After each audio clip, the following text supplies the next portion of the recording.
سورۃ النصر قرآن مجید کی 110ویں صورت ہے، اور سورۃ اللاغ قرآن مجید کی 111ویں صورت ہے، اور دونوں 30ویں سپارے کے اندر ہے۔ ہمیں تلاوت کرتے ہوئے تو 1 منٹ لگتا ہے اس صورت سے اس صورت تک پہنچنے میں، یا اس صورت سے اس صورت تک پہنچنے میں۔ پہلے اس کا ترجمہ پڑھ لیں۔ جب آگی اللہ کی مدد اور اس کا فیصلہ، اور آپ دیکھ رہے ہیں لوگوں کو جو داخل ہو رہے ہیں اللہ کے دین میں گروپ کی شکل میں۔ اب آپ تسبیح بیان کریں اپنے رب کی تعریف کے ساتھ، واستغفروا، اور اللہ تعالیٰ سے مغفرت مانگیں، انہ کان توابا، بے شک وہ مغفرت کرنے والا ہے۔ یہ مدنی صورت ہے اور یہ مکی صورت ہے۔ اب یہ دونوں ایک صفحے پر لکھی ہوئی ہے، پڑھتے ہوئے بھی تقریباً 1 منٹ لگتا ہے ہمیں اس صورت سے اس صورت تک پہنچنے میں۔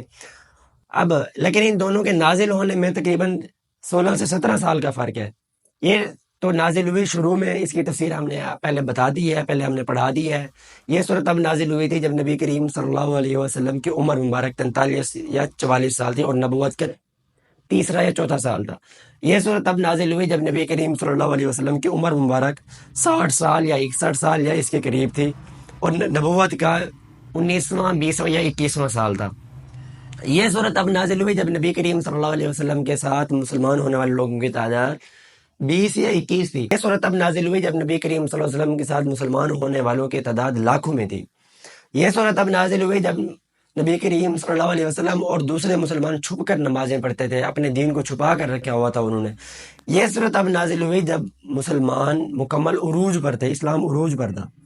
یہ صورت اب نازل ہوئی جب مسلمان مکہ مکرمہ کے لوگوں سے ڈرے ہوئے اور سہمے ہوئے تھے، اور یہ صورت اب نازل ہوئی جب مکہ مکرمہ کے لوگ مسلمانوں سے ڈرے اور سہمے ہوئے تھے۔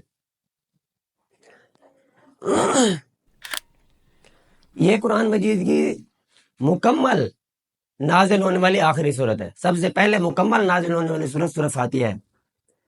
اس کے بعد آیت الیوم اکملت لکم دینکم نازل ہوئی، اور اس کے بعد آیت کلالہ نازل ہوئی۔ آیت کلالہ کے بعد لقد جاءکم رسول من انفسکم عزیز علیہ ما عنتم یہ نازل ہوئی۔ اس کے بعد واتقوا یوما ترجعون فیہ الی اللہ یہ نازل ہوئی۔ اس کے بعد نبی کریم صلی اللہ علیہ وسلم کی ایک قول کے مطابق 21 دن، دوسرے قول کے مطابق 7 دن کے بعد آپ صلی اللہ علیہ وسلم اس دنیا سے رخصت ہو گئے۔ پہلی آیت میں اللہ تعالیٰ نے خوشخبری سنائی ہے مسلمانوں کو مکہ مکرمہ کے فتح کرنے کی، کیونکہ نبی کریم صلی اللہ علیہ وسلم نے 53 سال اپنی زندگی کے مکہ مکرمہ میں گزارے، اور تو نبی کریم صلی اللہ علیہ وسلم کی بڑی خواہش تھی کہ مکہ مکرمہ کسی نہ کسی طرح فتح ہو جائے، کیونکہ جب مکہ مکرمہ فتح ہو جائے گا تو عام لوگوں کے لیے مسلمان ہونا بالکل آسان ہو جائے گا۔ تو اللہ تعالیٰ نے وہ خوشخبری سنا دی نبی کریم صلی اللہ علیہ وسلم کو۔ اللہ تعالیٰ فرما رہے ہیں کہ آپ لوگوں کو دیکھ رہے ہیں کہ اب پہلے تو لوگ بڑی مشکل سے ایک آدمی مسلمان ہوتا تھا، 2 آدمی مسلمان ہوتے تھے، 3-4 سال کے اندر صرف 20 یا 21 لوگ مسلمان ہوئے۔ اب اسلام اتنے عروج پر آ گیا تھا کہ اب لوگ ایک ایک نہیں، سینکڑوں کی شکل میں نہیں بلکہ ہزاروں اور لاکھوں کی شکل میں اکٹھے مسلمان ہو رہے ہیں۔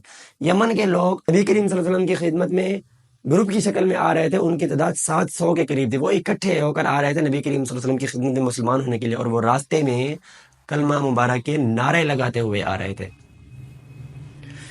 اس آیت کو سننے کے بعد کچھ صحابہ تو خوش ہوئے کہ اب اللہ تعالیٰ نے ہمیں مکہ مکرمہ فتح کرنے کی خوشخبری سنا دی ہے، اب اسلام کا عروج ہوگا، مسلمان بڑی شان و شوکت کے ساتھ اسلام کو پھیلائیں گے۔